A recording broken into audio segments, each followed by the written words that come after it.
नमस्कार साथियों, स्वागत है आप लोगों का हमारे इस YouTube चैनल JBB क्लासेज में। इसके पहले हम इलेक्ट्रॉन, प्रोटॉन और न्यूट्रॉन की खोज के बारे में चर्चा कर चुके हैं। आइए अब हम अध्ययन करते हैं परमाणु क्रमांक, द्रव्यमान संख्या, समस्थानिक और समभारिक। परमाणु क्रमांक क्या है?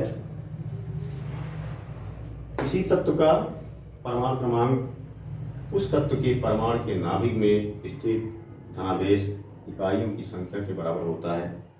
अर्थात उस परमाणु में या उस परमाणु के नाभिक में जो प्रोटॉनों की संख्या होती है वही उसका परमाणु क्रमांक होता है।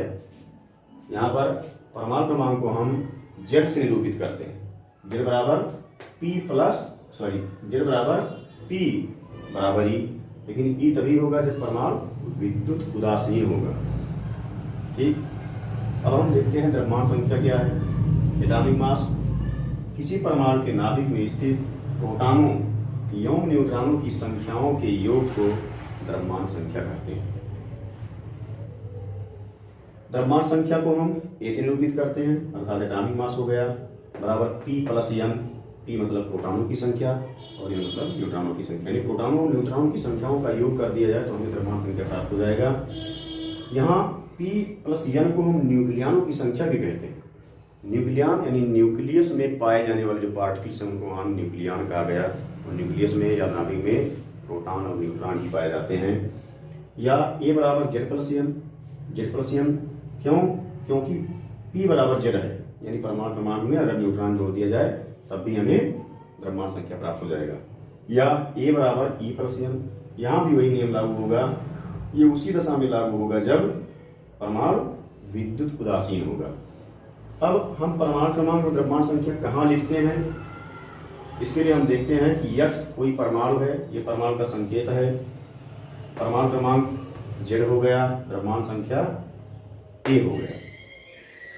इसको इस रूप में भी निरूपित करते हैं, ऐसे भी लिख सकते हैं। यहाँ Z होगा, यहाँ A, लेकिन जो चलन में है यही सही है। जैसे हाइड्रोजन परमाणु है, इसका परमाणु क्रमांक 1 है, द्रव्यमान संख्या 1 है। इस तरीके से हम इसका निरूपण करते हैं।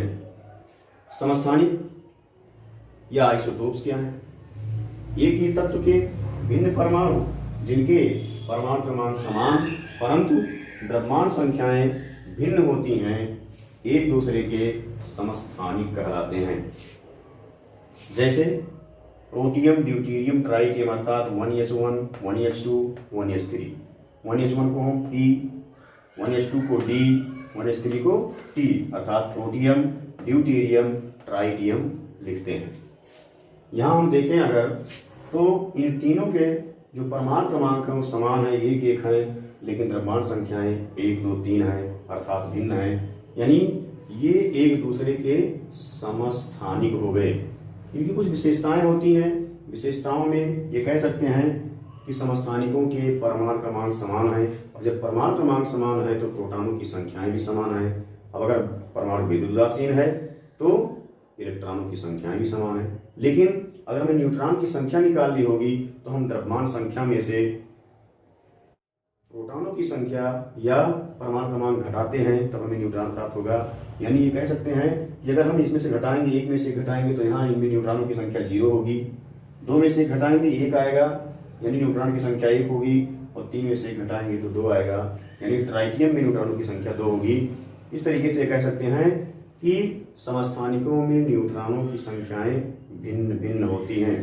अब चूंकि आवर्त सारणी में परमाणु क्रमांक के आधार पर तत्वों को रखा गया है, इसलिए आवर्त सारणी में इनका स्थान 1 होता है, और यानी 1 या समान होता है, और इनके रासायनिक गुण भी समान होते हैं। भौतिक गुण भिन्न भिन्न हो सकते हैं।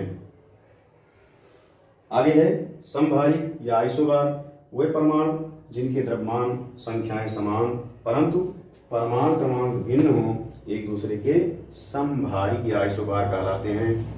यहाँ इसका जस्ट उल्टा है।